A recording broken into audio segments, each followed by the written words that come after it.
or treat, and welcome to another bone-breaking edition of Halloween Horror Stories from the Real Estate Guys. Alarming anecdotes and deals that went wickedly wrong, yet can contribute compelling lessons for real estate investors.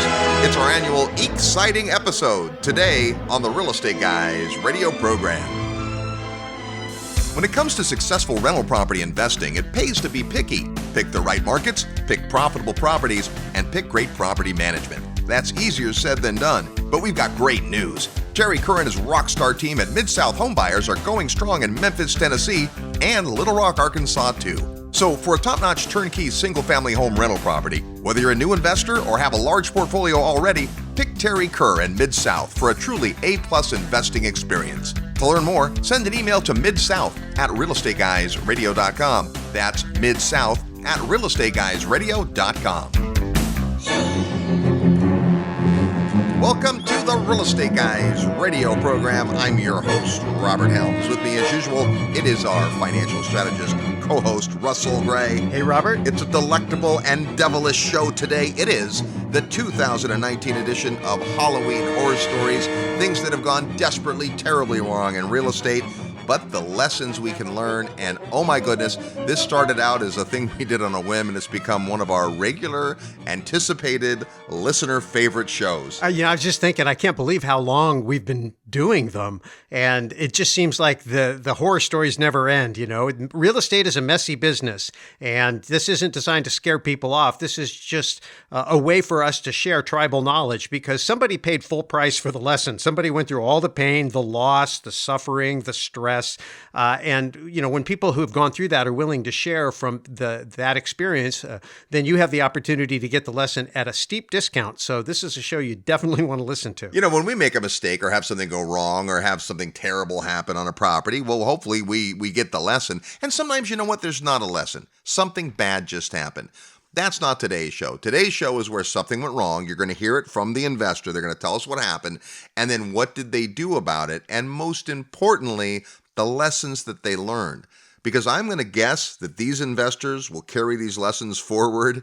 The great news, as Russ points out, is that we can do that too, as we hear about their frightening circumstances. Yeah, wisdom comes from experience, and most of the best lessons come from the hard times. That's when you pay more attention. That's when you think more critically. That's when you get those senses, the little alarm signals that go off. You know, you joke, and I'm sure it's somebody else's quote, but you say it all the time. Experience is that thing that helps you recognize a mistake when you make it again. And that's the key. And so when you can listen to somebody's mistake that they made, and then you're about to make that mistake and you recognize it because of someone else's experience, that's when you get wisdom at a steep discount. And we're big fans of that. We love the fact that real estate can do amazing things for you and your family, but we also want everyone to have the full, sober knowledge that things don't always go well, as you'll hear today from some of our listeners on Halloween Horror Stories on the Real Estate Guys radio program.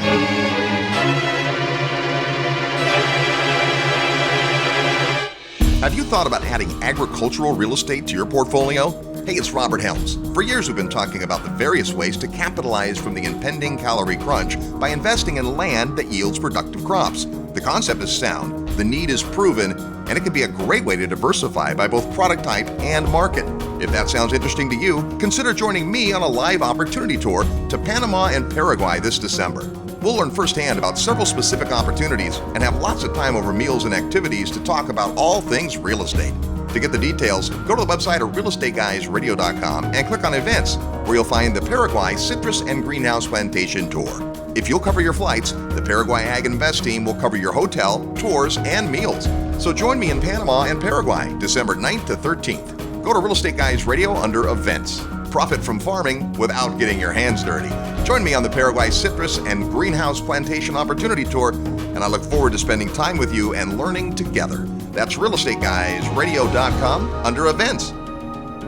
Hey, this is Gene from the Residential Assisted Living Academy. Making money, cash flow is important. Doing it for the right reasons with a heart is even more important. If you'd like to learn more about turning a single-family home into a cash flow machine, earning $5,000, $10,000, $15,000 net or more per month, well, I'd like to share that with you.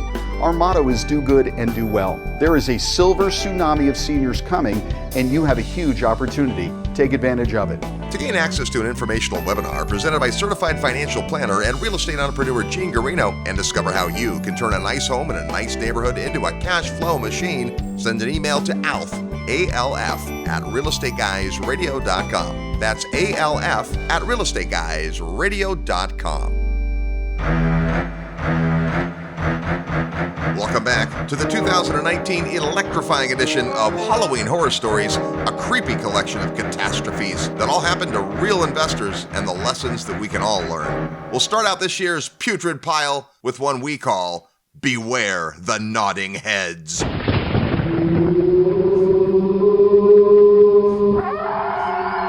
To share this mutant madness, let's say hello to a couple of great investors, Curtis Drake and Ryan Pettit. How are you guys? Doing well. Thank you, Robert. Well, I know you're well now, but you weren't always, because you're here with a Halloween horror story. What happened? Oh, perfect. Yeah, so we acquired a property in a market that we were in previously, and it was just a light rehab, and we wanted to do the cosmetic piece. So we met with our property management company that was in the market, just kind of to set the table with them, say, hey, this is what we're going to project, and this is our timeline. Everything was great, and we just went off to the races. Went ahead and closed on the property, and from there it was a lot months of back and forth, and just outlay of capital, and just kind of the whole project just went sideways, and no revenue income. Yeah, and I think from that, we really tried to set that expectation with the team initially, and have that conversation with them. And what we took from it is that we actually were doing things that were outside of their wheelhouse. Their standard go-to-market strategy was to focus on just the property management, a ready-to-go property, and we were kind of pushing those boundaries a little bit further. Well, that's an important point, because we hire property managers to do that job, which is a great job. Many of those service providers also have either a bevy of contractors or they have in-house. And so when you say we want to do some light rehab, they're like, oh, we can handle that for you. In this case, it wasn't within their wheelhouse to do that. So what did you guys have to do about it? Yeah, so we had conversations with them. We had our manager touching base with them on a ongoing basis, usually 2 to 3 times a week, and checking in and seeing where we were at. Could see that already we were behind the timeline. So there was a employment of some subs associated with it, which we had no problems with. And we were initially said, hey, this is going to take 2 weeks. And then it just so happened one of the subs with the construction business also had involvement in property management. So then there was disagreements between the two companies as well. So it was an ongoing discussion back and forth. All right. Well, what are the big lessons that you guys have now figured out? Because you've gone on to do lots of real estate and lots of projects, and now you're syndicating. What are the big lessons from this particular story? No, I think for sure is when, we did meet with them and set the table ahead of time, but I think just having that outlined more clearly. We'd done business with this company for years, and so just kind of meeting with them face to face was great. But I think just having that clearly outlined, it's like this is the expectation with this time frame will be helpful moving forward. Yeah, we had all nodding heads, and yeah, we're on board. We see the vision. We understand what you need to do. We can handle this. But it's really having the right team in place and making sure that you have that clear expectation and doing that in advance of going into that market and doing that work there, and even contractual as well. So we kind of had a handshake agreement, said, hey, this is what we're going to do, and just making sure you've got all that documentation to back you up. Would you say this has made you stronger investors? For sure. Yeah, definitely. We've learned a lot. There you go. That's the whole point. Well, thanks, guys. We appreciate you sharing your misery, and hopefully more folks can learn from it. Yeah, thank you so much. Next up is a nauseating narrative entitled Buried Beneath the Surface. This petrifying parable comes from a super syndicator who's been on this show before. Let's welcome back Lo Hornbuckle. How are you, man? I'm doing well, and yourself? I'm good, except for one thing. It's Halloween Horror Stories, so your appearance here means something must have gone wrong. Tell us about it. Yeah, well, lots of things have gone wrong, but the one thing that really stands out in my mind is I did a project where we bought an existing assisted living facility. Yep. And there's a lot of due diligence involved in going and buying an existing building, but also in buying an existing business. And we bought a property that had been checked out by the state of Texas 5 times, and by the Dallas Fire Marshal, I think double that, so 9 or 10 times. Comes to find out that the property had an illegal fire suppression system, that it was not caught by any of those inspections. And it got caught whenever we filed a permit to expand the property footprint into the garage. And that's when the city realized that there was an illegal fire suppression system in the project. Oops. So what happened? Well, first, the dialogue between our team and the city was really difficult, because the way cities work is they run off, there's an NFPA, which is like a fire prevention guidebook, and there's also International Building Code. And over time, cities adopt different versions of it. So the present day city person was like trying to figure out, well, did we allow this back then or did we not allow this back then? So it took about 6 weeks for them to articulate what happened, which obviously, look, time is money, and there was a bunch of delays. And what eventually was articulated was, hey, this fire suppression system, when they applied for it, they applied, like, we thought it was a single family home, so we allowed a certain type of fire suppression system, but because it has an assisted living component and a certain number of residents, it actually required a different class of fire suppression system.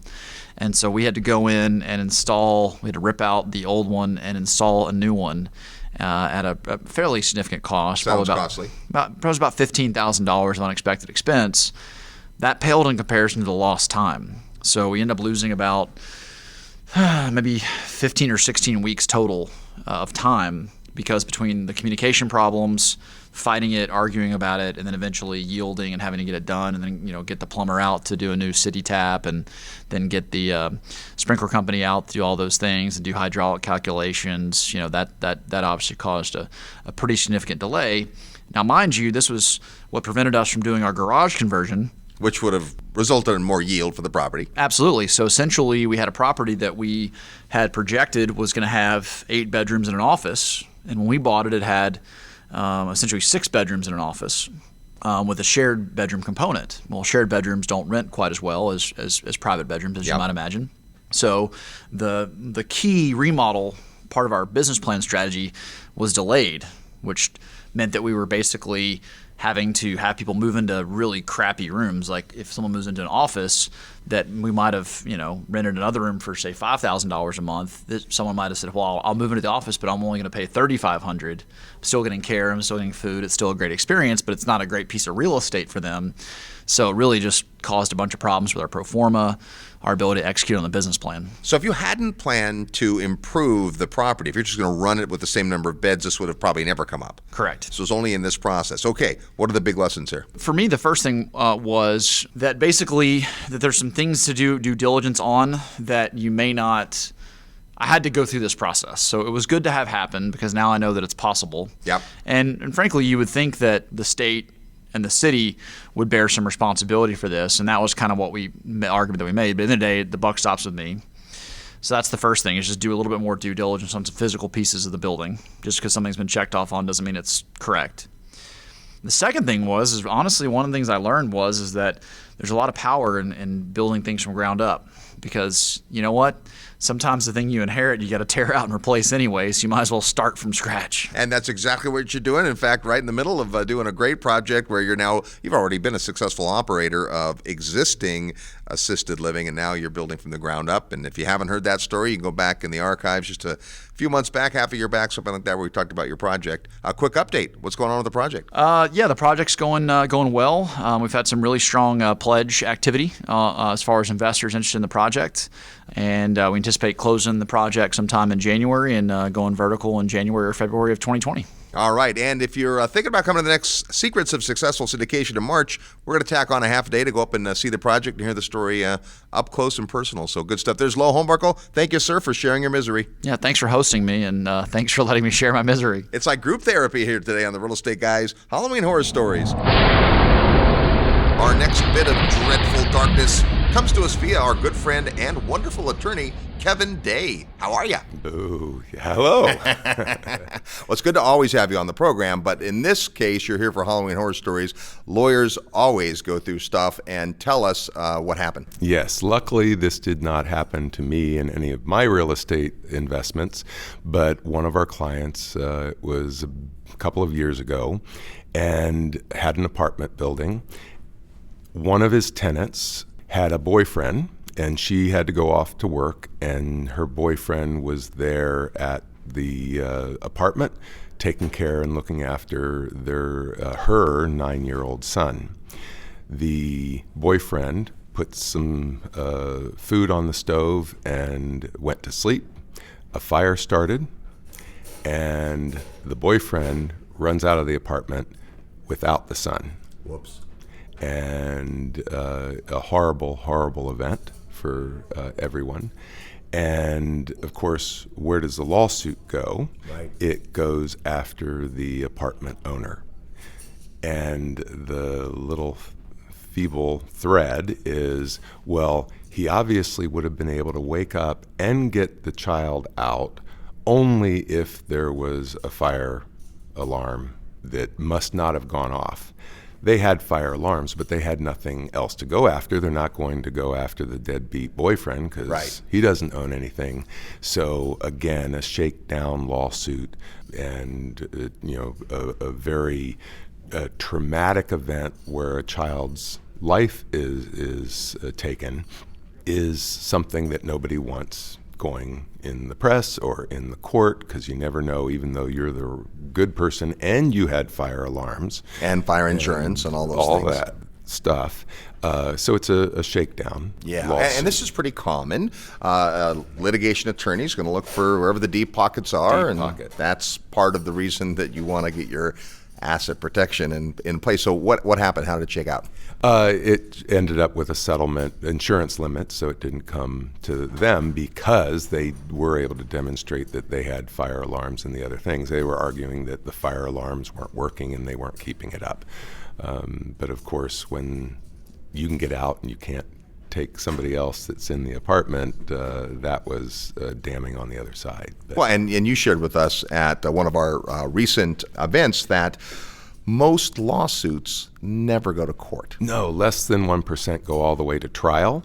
And so it's all about if you look like you have a lot to lose, why is the plaintiff lawyer going to settle early? They want to put down the thumb screws, wait more time, have more sleepless nights for the person being sued, discord in the family, because that's going to gain them an extra $1.5 million. So terrible situation, and our hearts go out for that for sure. Some lessons here for real estate owners. What are the big lessons? The big lessons are you want to separate targets. You want to do not just business planning, but estate planning that will not only protect assets, but I hate to say hide, but privacy is important. It's not necessarily real lawsuit protection, but the lower profile you have, where they don't know that you have 5 other rentals, where they go, oh, well, let's push this to get the extra $1.5 million, or this looks like it's the only property and there's not much equity in it, we better settle earlier for less. And that's part of what our law firm does, is lower those profiles and give different levels of lawsuit protection depending on what the objectives of the clients are. Well, and that's a really good point, because there's no one size fits all. If I have a different set of circumstances or a different set of assets, I'm going to pick something different. This is why it's a personal situation. For you, for those that raise money, it's a whole different level. But take the time to do the work ahead of time. You have what you call a roadmap that you do. How does that work? Well, what we work with the client. We collect a list. We love bubbles, boxes, and arrows. Have the client first do that, not in super detail unless they're already an engineer and they like that sort of thing, because we're going to be moving those around. So we want boxes and arrows, what they own and how they think it's owned. We don't even need them to go in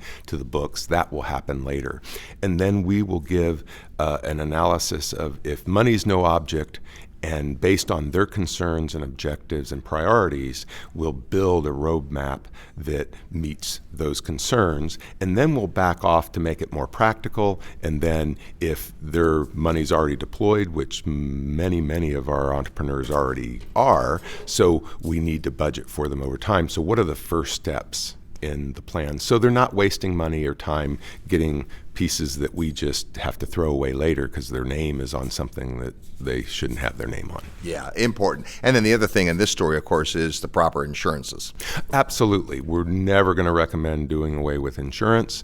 Insurance is really important. You want to turn it over to the insurance company. Your head is reeling. They've been thinking about suing you for 2 years and you didn't even know it. And then finally you get served and it's off to the races. You have to answer in 30 days. You want to turn it over to the insurance. And you better have your insurance in place before any of this happens. Yes. The planning and the insurance, the only thing to unravel those are fraudulent conveyance. You're not going to get insurance if the fire is already coming up the back slope.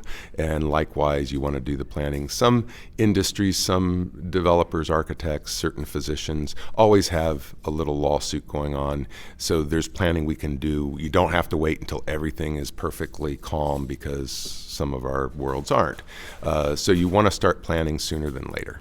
Good stuff. There's attorney Kevin Day. Hey, if you're interested in the roadmap that Kevin talked about, I just want to get your asset protection in order, go to the website at realestateguysradio.com. In the resource section, you can find Kevin Day. Thank you, sir. Thank you, Robert. It's Halloween Horror Stories, and there'll be more when we come back. You're tuned to the Real Estate Guys radio program. I'm your host, Robert Helms.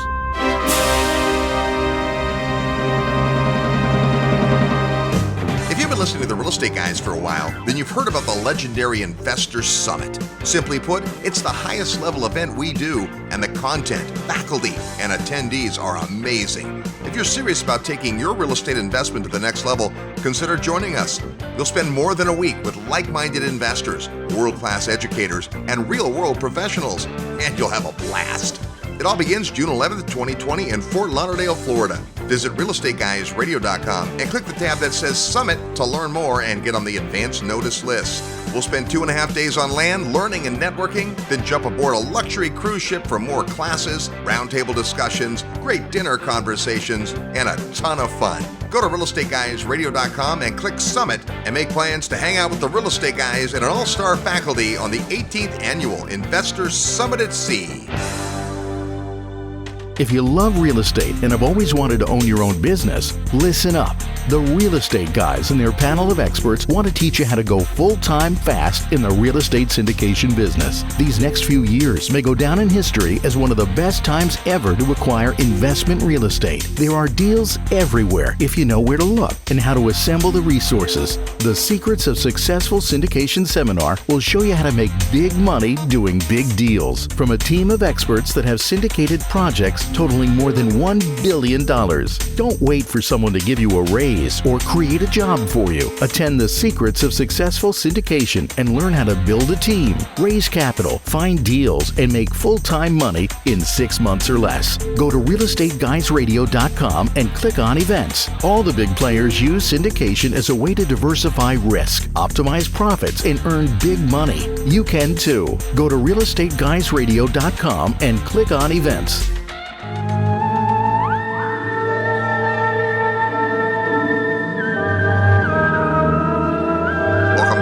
Real Estate Guys radio show, heard every weekend on this magnificent radio station and all the time at realestateguysradio.com. We're glad you're brave enough to join us today. In fact, come join us in person for our 2020 Goals Retreat in January. It's a great opportunity to focus on your future and design the life you were meant to live. You'll find all the details at realestateguysradio.com under events. It's our annual All Hallows Eve episode of Halloween Horror Stories, and the next appalling adventure is an important lesson we call the ever-increasing markup. Here to share an additional Halloween horror story. He's been here before. Please welcome back Sep Bakam. Hey, Sep. Hey, Robert. It's a pleasure. It's good to have you. Yeah, I don't know what we do without having you as a regular on Halloween Horror Stories, but it's because you're doing a lot of business, you're doing a lot of stuff, and you've got one today that I think has some great lessons. So what happened? Well, the issue is related to property management issue, as most of the Halloween Horror Stories are, and as you guys say, that ends up being an ownership issue, right? I love it when you guys talk about how there's no problem properties, there's no problem property managers, there's problem owners having the wrong teams in place, or like Jim Collins says, you have the wrong people on the bus. Yep. So there was a package of properties that we'd purchased in a particular market, and we purchased it from a seller that had a full-time maintenance guy, and I like that because it's like, like an apartment complex. You have economies of scale. You don't have to go and hire a plumber every time for like little things. You don't have to go hire a painter for little things. That full-time maintenance guy can take care of it. And a package of properties, these are single-family homes. How many houses? It was 36. Okay, great. So we purchased it, and the seller also had what we thought at the time was a good property manager. So it was a professional company, but his full-time maintenance guy would handle the maintenance items. So come to closing, I realized that just talking to the maintenance guy, he's like, I liked working with that owner. I'll work with you directly, but I don't want to work with this property management company. I'm like, well, I don't want to take him on as an employee directly. I'm out of state, and I'd rather have him report to the property manager. So we gave him the choice, and then ultimately he decided not to continue on. Okay. So I had conversations with the property manager. I was like, hey, well, I like that setup. Can we continue that? He's like, yeah, sure. Well, for now, let's just use our in-house maintenance team and sub it out. And I thought, okay. So we continued, and it was good, but it was expensive. And we kept buying more and more properties. And then within about 2 years, we became their biggest client. And then it got to the point where they were managing over 100 properties for us. And several times I asked, hey, what's with this maintenance guy? When are we going to get that in? And then he said, well, we've been trying to hire someone, and I just haven't found the right fit.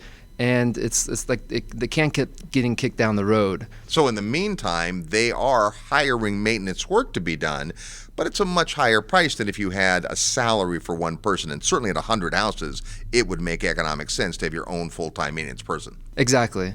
So I mean, if something broke, we still have to get it fixed. So we had to go through their team, and then of course there's a markup for that, right? His team has to answer the phone call and sub it out and all that.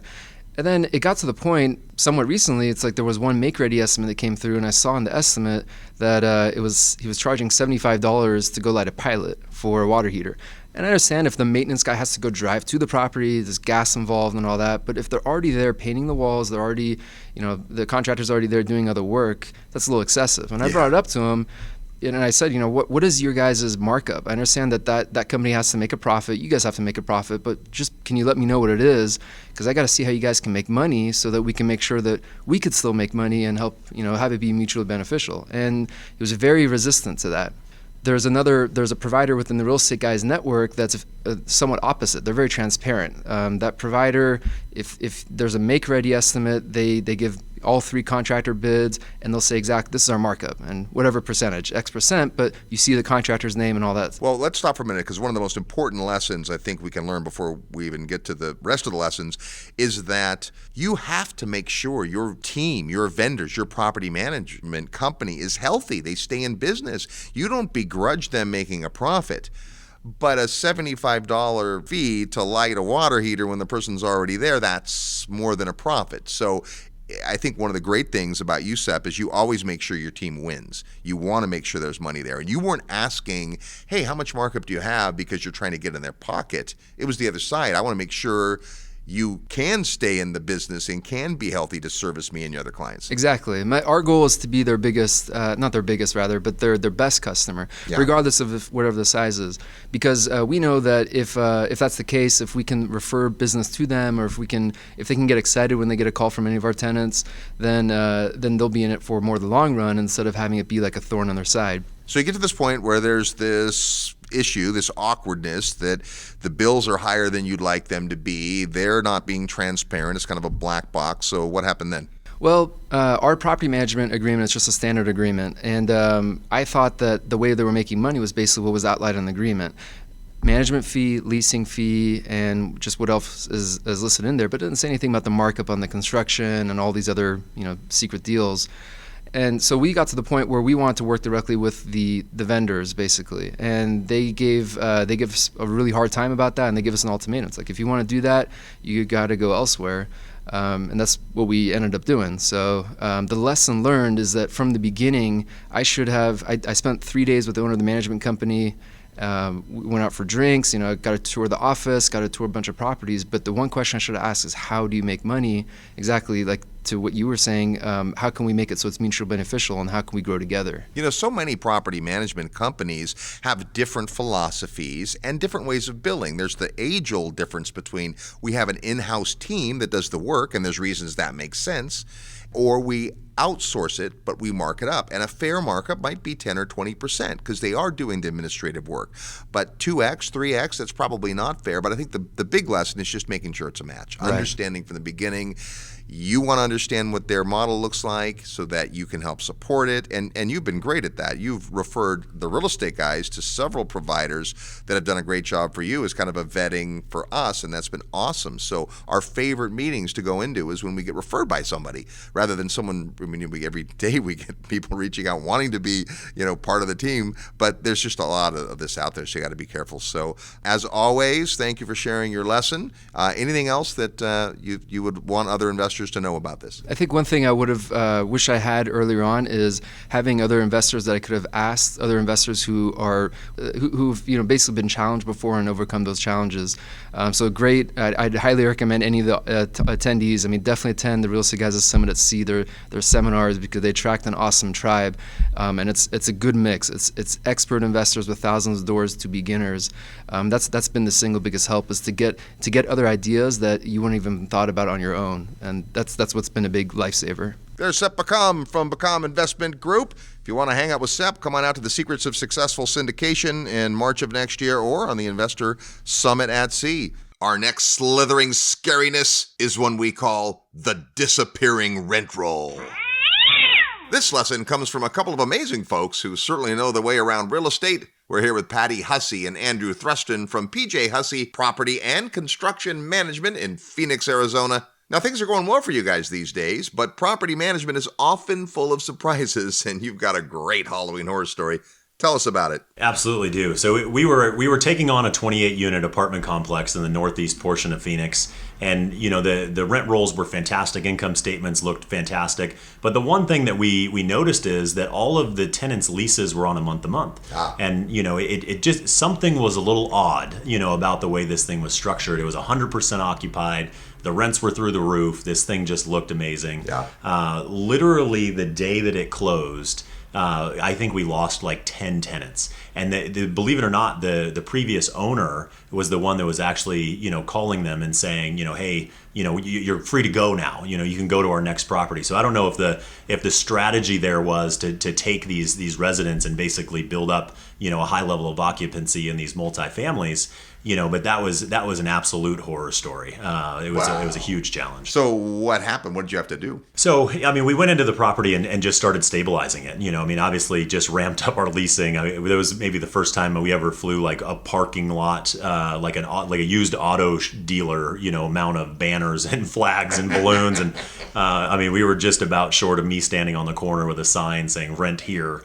But genuinely, our team just came alongside of us and just got it done. We took, what do you say, about 60 days, before we, yes. We had it we restabilized. We put an on-site person there, to help out with, grounds upkeep and things like that, to get this leased up, and, then transitioned her to grounds instead of on-site, as the property stabilized. And it wasn't in the greatest of areas either, so. It was a challenge, but, I think 60 days was about how long it took us. Well, that's not terrible. Tell us the lessons learned here. I think the big lesson is just make sure you do your vetting. You have the ability to go in and talk to the tenants and ask them how long they've been there. And, if the hairs start standing up on the back of your neck, that's probably a good sign. Trust your gut. There are some investments where we actually would encourage those tenants to be on a month-to-month if you're going in to reposition the property. But in this particular case, they were expecting that stabilized asset, and that's not what they got. So, a little bit more due diligence, would have went a long way for that particular investor. Well, it brings up another great point, which we often say it's never about the tenant who's in the property now. You have to make sure that there's a line of tenants waiting to get in, not literally, but figuratively, that there is a demand. And clearly, if you leased the whole thing up in 60 days, there was more headache than you'd want to go through. But, everything that we do that goes wrong makes us better at it. So good stuff. Well, thanks for your Halloween horror story and sharing your misery with us. If you want to learn more about the Arizona market where you guys are in Phoenix, just send an email to phoenix@realestateguysradio.com. You get a great report and learn all about the great deals in Phoenix, not just the nightmares. It's Halloween horror stories, things that go wrong, and the lessons we all can learn today on the Real Estate Guys radio program.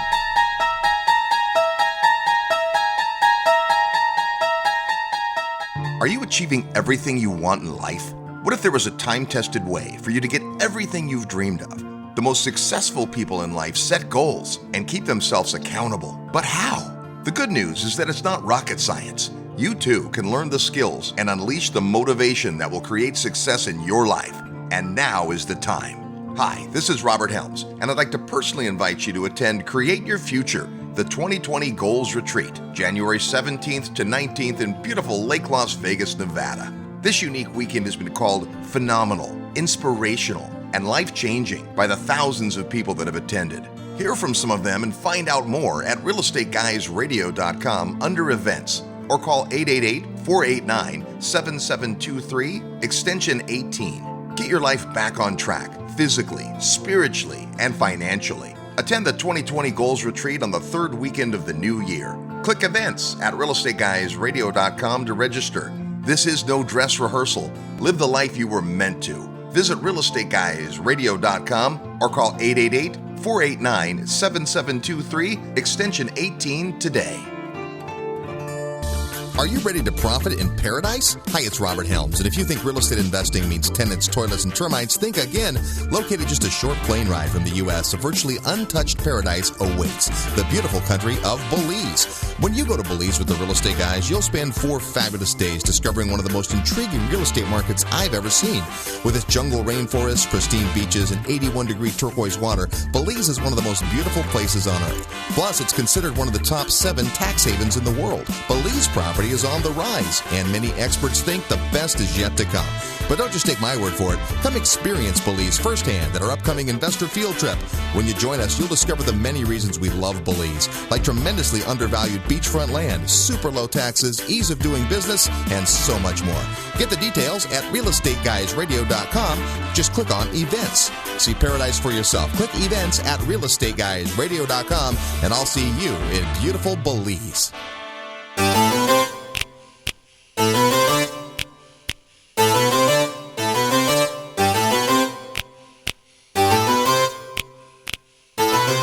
Welcome back to the Real Estate Guys radio show and podcast. Thanks for listening. Tell a friend about the Real Estate Guys. You can sign up for our weekly newsletter by sending a quick email to newsletter@realestateguysradio.com. It's Halloween horror stories, and before we get back to the mayhem, it's time to play real estate trivia. That's your chance to win a prize by knowing today's real estate trivia question. Just a minute, I'll give you the question, and as soon as you can think of or conjure up the answer, simply send it to us along with your name and mailing address to trivia@realestateguysradio.com. Trivia@realestateguysradio.com. The first person that gets the answer right is going to get an awesome book called Desire, Discipline, and Determination, a collection of amazing stories from awesome folks. That could be yours if you know today's real estate trivia question. Last week we had Paul Moore on the show and we asked this: manufactured home is the proper term for a factory-built home built after June 15th, 1976. Prior to that, the term used was mobile home. Before 1953, another term was used to describe such a home. What was it? Well, the answer is trailer. Yeah, they called mobile homes trailers. But as this style of home progressed, it was necessary to use new terminology to describe the difference between travel trailers and these new permanent factory-built homes that were being produced. So they were called mobile homes. Of course, most of them aren't actually mobile. Today, manufactured housing. Here's our real estate trivia question for this week. The first jack-o'-lanterns were actually not made from pumpkins, but from something else. What was that something else? Yeah, what were jack-o'-lanterns, the first jack-o'-lanterns back in the 19th century, carved out of? If you know, that'll be impressive. Or if you just want to take a guess, send your best guess to trivia@realestateguysradio.com. Trivia@realestateguysradio.com. Be sure to include your name, your mailing address, and the answer to the question. First person that gets it right gets desire, discipline, and determination. That's today's real estate trivia question. It's Halloween horror stories, real estate deals that went wrong, and the lessons we can learn. Our next cackling cliffhanger is a doozy called Death at the Doorstep. Well, this is an ugly one. Let's say hello to a really nice guy. Billy Brown is back with us. How are you, man? Robert, doing fantastic. Excited to share one of my many horror stories that I have with your listeners and everyone else. Well, this is great because you're an active investor, and if people heard you on our show, you help people reposition equity and lend and all those great things. But not everything goes as scripted. Tell us what happened. You know, we syndicated our first 82-unit apartment complex earlier this year. We did. It was fantastic. The process, a little crazy. Partnered with the right people. It was a great property. It's turning out fantastic. We closed on the property July 8th. I get a call July 9th from my business partner. Somebody died in our property. And he goes, but that's okay. Don't worry.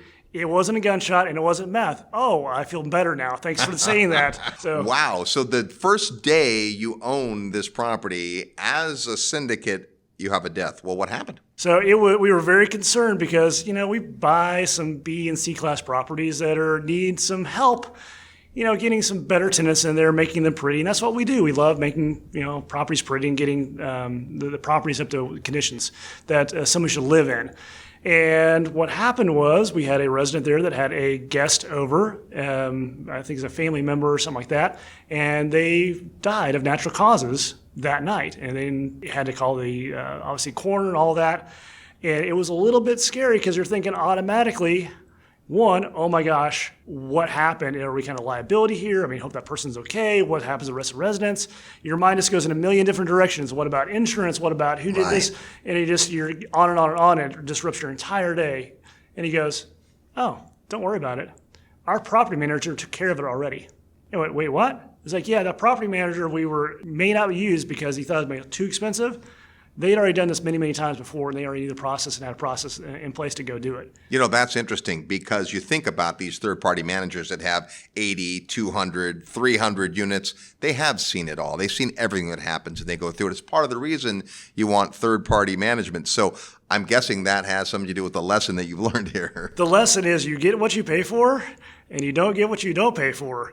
So with the property managers, you want to make sure you ask them those questions like, hey, what happens if somebody gets killed, died, whatever? Have you seen that before? What is the craziest things you may have seen? You may start putting that in your interview process when you talk to these property managers because, luckily for me, at day one, we get a deceased person on our property right out of the gate. So we were actually already able to deal with that, but we have a great, fantastic team member that had people in place to go take care of that unfortunate incident and make sure it didn't cause any more disruptions to the entire community. It's one of the realities of real estate is that people do live and die, and that happens on real estate. If it's not owned by them and it's owned by a landlord, we want to be sympathetic and empathetic and respectful, but at the same time, you've got to make sure that you are covered because we live in a litigious society. It sounds like in this case, you had the right manager on the job and you got through it. I'm guessing it also has made you a stronger syndicator having been through something like this. It's amazing. You can't say you're a warrior unless you've been in battle, and you can't get in battle without getting dirty. And these are little things that you go through, not diminishing what happened, but these things you've got to go through to learn those lessons and really identify, hey, who are my team members that are really part of my team and go do it? Because you get maybe a not so experienced one and they're going to freak out and cause more harm than good with your community with a deceased person and disrupt everything, which spills over to us. And then you're having the one come in and mop up everything. With that, it was a non-issue because they'd seen it before, had processes in place for it, and it's taken care of. In addition to being a syndicator and a real estate investor, Billy helps folks free up their idle equity. He's got a great report. If you want to get a copy of that, just send an email to trappedequity@realestateguysradio.com. If you are Fannie and Freddie'd out, you're going to want to get that webinar for sure. trappedequity@realestateguysradio.com. Billy, thanks for sharing today. Thank you so much. Appreciate it. The next frightful fable is an important lesson we call blinded by the deal.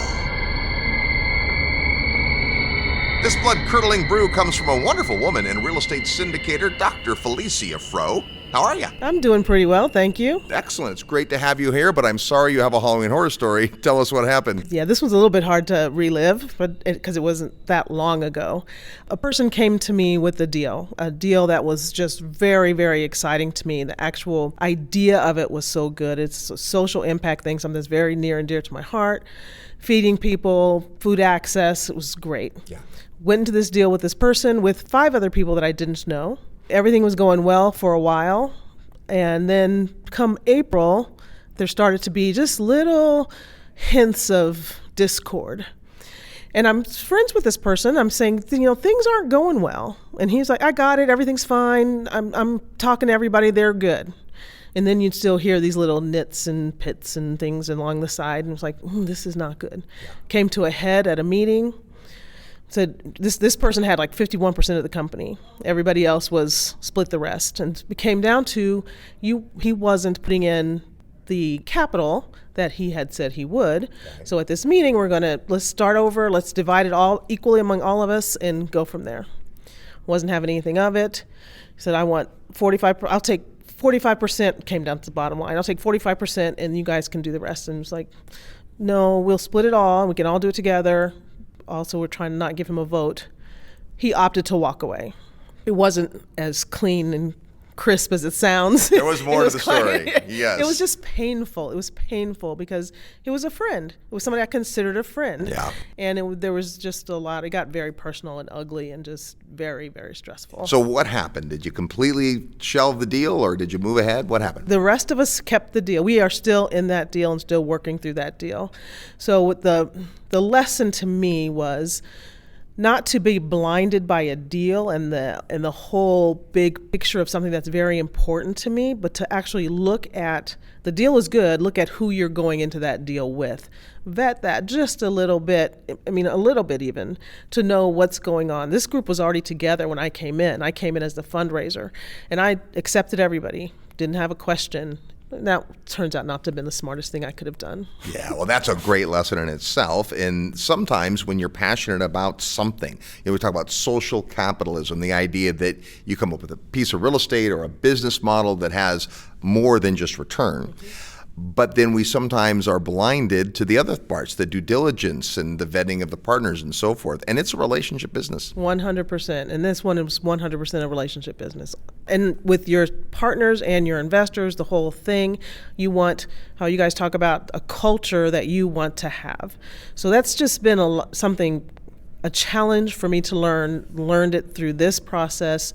And now the rest of us that are still in the project, we still have our things, but we are able to at least talk it through. Nobody's threatening to leave. Nobody's threatening anything. We just talk through our issues and figure out how to get through there. Maybe in hindsight, when this all shakes out, that having gone through this adversity with this group that stayed might end up being the best thing that happened. It could be. It could be. We're still looking there.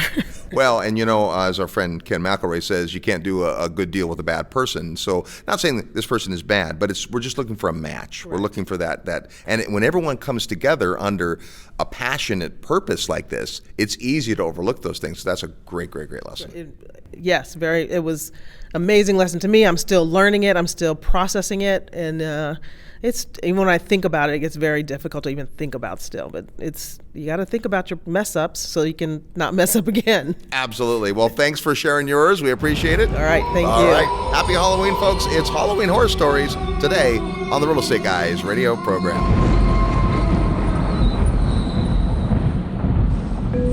Do you have a self-directed IRA invested in a syndication? Guess what? It's a ticking time bomb. Why? Because IRAs get hit with UBIT taxes, even Roth IRAs. Hi, I'm Damian Lupo, and we fix this problem for you forever. It gets even better because using the EQRP, you can literally get rid of taxes from all of your gains forever and protect your nest egg. The EQRP is the best vehicle to get it done.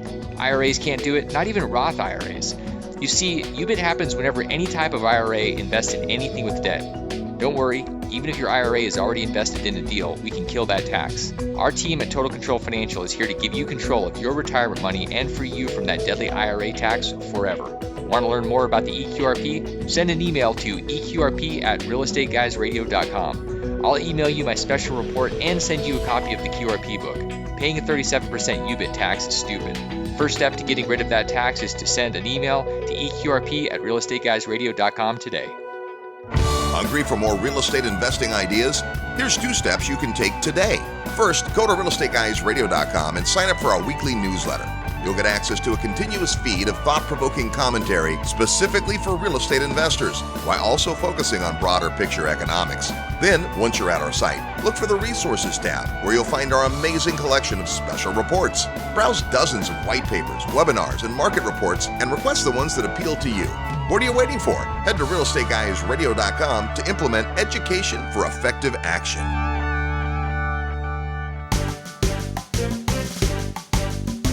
And welcome back to the Real Estate Guys radio show. If you're ready to do bigger deals using other people's money, then get registered for the Secrets of Successful Syndication, our 2-day event on raising capital and vetting deals and deal makers. It happens next March in Dallas, Texas. All the details are at realestateguysradio.com under events. It's Halloween horror stories. We've got 2 more great ones before we're done. This next eerie event is entitled The Case of the Wavy Walls. Here's a startling story that comes to us from Paul Moore of Wellings Capital, who was just on the program last week. Welcome back, Paul. Hey, great to be here, Robert, I think. Yeah, I think. Well, it's quite an honor when things go terribly wrong, as long as you learn the lesson. Today, of course, you guys are doing big stuff, lots of different investment classes and funds and so forth. But tell us what your Halloween horror story is all about. Yeah, so I was flipping houses in 2000 before flipping was a thing, except with pancakes and quarters and birds. But I thought, if I can make money flipping, we can make more money building modular homes. So we did that. And I thought, well, if I can make money with modular homes, I can do better with stick built. Now, keep in mind here, I didn't know anything about construction. I just wanted to make money. Yeah. And so we bought a waterfront lot at a resort area, Smith Mountain Lake, Virginia. It's the Tahoe of the East Coast. Yeah. And it's a beautiful place in the Blue Ridge Mountains. And we bought a lot, and I got a beautiful design. And I started hiring, a general contractor and then specific contractors. And it's not real smart to build a $500,000 home when you don't know how to put a doorknob on your own house. But hey, why did that stop me? How bad could it go? How bad could it go? And so I, unfortunately, the subcontractors caught on pretty quickly that I didn't know what I was doing, and I had more money than sense. And I had sold my company to a publicly traded firm a handful of years before. And so they started taking advantage of me. Hey, one guy convinced me that there was no bulldozer of the type he needed to grade the yard anywhere available for rent in the whole region. He convinced me to buy him one. Oh my gosh. Yeah, it's true. But at any rate, we got in there and the home was finished finally. It was a lot of agony and woe. We were way over budget. And I sent my painter in to touch something up after the family had purchased it and moved in. And he called me and he said, "Can you come out here? I think you need to see something." And I got there and he shined his flashlight down the walls of this 4,000 square foot home that had just been painted, and all their furniture was in there. And he said, "Look at the walls." And the drywall was wavy. And he said, "It's that way through the whole house." He said, the buyer didn't notice it, but I did. And I had to make a really hard decision right then, Robert. I had to decide, what do I do at this point? I just sold this, let's say $500,000 house. And so I called the buyer and said, we've got to redo the drywall in the whole house and repaint it. And we just think it's the right thing to do. So we did it, and it was agonizing. If you can imagine, these 20-foot ceilings in the living room and everything. We should have made $100,000 profit on that house. We lost $40,000 on it. And I learned, to stay in my lane. Yeah. Well, that's the lesson, right? So you see that there's the potential, and we all often say just because you can doesn't mean you should, right? So here's a great story, and thanks for the vulnerability on that, because we all make these mistakes. It's the reason we do this show. It's not what happens to you, it's what you do about it. Yeah, it's absolutely true. Years later, when I was faced with the possibility of expanding into some other asset classes that I can see are wonderful, and we talked about this when I was on the show recently, but I realized, it would be better to partner with experts, and I can make probably more money just in my mailbox than I could by doing all the work on my own. Great story and great lessons. There's Paul Moore if you want to learn more about what they do. He's got a great report on actually investing in mobile home parks. Just send an email to parks@realestateguysradio.com. Our final mutilated masterpiece is one you won't soon forget, called A Strange Case of Deja Vu. Here to share this unique lesson is diligent investor and real estate fund manager Pancham Gupta. How are you, my friend? I'm doing great. First of all, congratulations on the podcast. You've just started your own podcast. Tell us about it real quick. Yeah, it's called The Gold Collar Investor. It's for people who are making a lot of money, like software engineers. I was one of them, to help them invest outside of the Wall Street. Okay, excellent stuff. Now, things go well. You've had a couple of really good deals lately, but things aren't always perfect. Tell us your Halloween horror story. So this is a second investment that I did. It's a second house that I purchased near my house. One day I got a panicking call from the tenant. He's like, "Can you please come? Can you please come to our to the house? There's police here outside. There's a car outside, right on the driveway. Accident in the lawn. All footsteps are all gone. Doorsteps are gone. Everything's gone. Can you please come?" It was Sunday. I was working full time. I said, "Okay, let me go there." Oh, no. So I go there.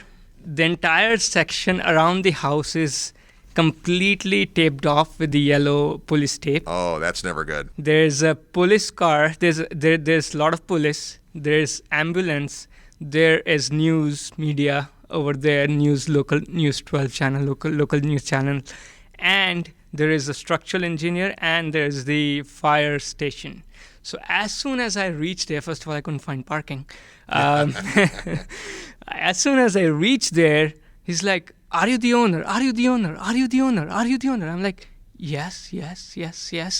Obviously, I went to the policeman first to find out what's actually going on here. And I see a big SUV, Honda Pilot, completely down, completely gone in the front yard of my house. So the policeman says that this house is actually on the intersection, and the lady who was driving it was an 80-year-old lady. I think she was trying to make the light, but she couldn't turn in time left. So the car went straight into the house. Wow. And so it was so bad that luckily no one got hurt other than this lady who was okay later on. But my tenant's 1-year-old son was sleeping behind that wall where the car actually just stopped. Wow. Because it hit the tree, the obviously speed that it was moving was slowed down because of that. But the entire front door steps were all gone and all that. So I was talking to all these guys. The firemen wanted to see if there's everything right with the tenants inside. The structural engineer wanted to know if the house is worth living still. The policeman wanted to know if anyone got hurt, and the news obviously wanted to make the big deal out of it. So at the end of the day, everything was fine. The good part is that the lady was fine. We got our insurances involved. My house insurance actually took care of everything, and they subrogated it to the car insurance company for the lady, and we had got the structural engineer in to make sure everything's fine. But here's the kicker. I actually went to the fire station afterwards and find out, has this happened before? And they told me, before I actually bought the house, approximately 10 years ago, there was another car who actually went into the garage, broke the wall off in the exact same house. So the moral of the story was that I am actually always visiting fire stations now and the police stations before I actually buy anything. And now I don't buy single-family homes, mainly multifamily buildings, but we still do the same thing so that we can find out if something is, some history about the property. So this is, I think, our 19th year of Halloween Horror Stories, and this is the first time anyone's brought this up. It's brilliant. It takes a little more diligence, especially if you're on a busy street. The neighbors, there's a lot of wealth of information, but the fire station has this happen before. Good stuff. So great lesson there. What else have you done? So to fix that particular problem, now that we know that it has happened not only once but twice, at least that's what we know about. It may be more. So we have put up a wall 2 feet wall, which doesn't need a permit from the county, at least in that county. Yeah. And it goes 2 feet down and 2 feet up, just in front of the house, so that if something like this were to happen again, at least we are protected. At least we have some barrier to protect a speeding car or a truck that may actually, go inside the That's house. awesome. All right, good stuff. Pancham, thanks so much, and congratulations on your continued success in real estate. Thank you for having me. Well, that concludes the 2019 edition of Halloween Horror Stories. Big thanks to all the amazing folks who had the courage to share their misery with us. The great news is that you really can learn from other people's experience, both good and bad. So when things go wrong, just remember that you're building your experience resume and becoming a stronger investor. Next week, we'll hear about a red-hot market from a great guest with a unique angle. Until then, happy Halloween, and if you're too old to go out and trick-or-treat, then go out and make some equity happen. This episode of the Real Estate Guys radio show is brought to you by Paradigm Life. Powerful cash management strategies using life insurance. Learn more at beyourbank.com. Mid-South Home Buyers. Low-cost, turnkey cash flow properties in Memphis, Tennessee. Corporate Direct. Asset protection strategies for real estate investors from attorney and rich dad advisor Garrett Sutton. Find these and other great companies under the Resources tab at realestateguysradio.com. To learn how you can expose your product or service to the Real Estate Guys audience, call 888-489-7723 extension 4. That's 888-489-7723 extension 4. Or use the feedback page at realestateguysradio.com. Thanks for listening, and we'll see you next week right here on the Real Estate Guys radio show.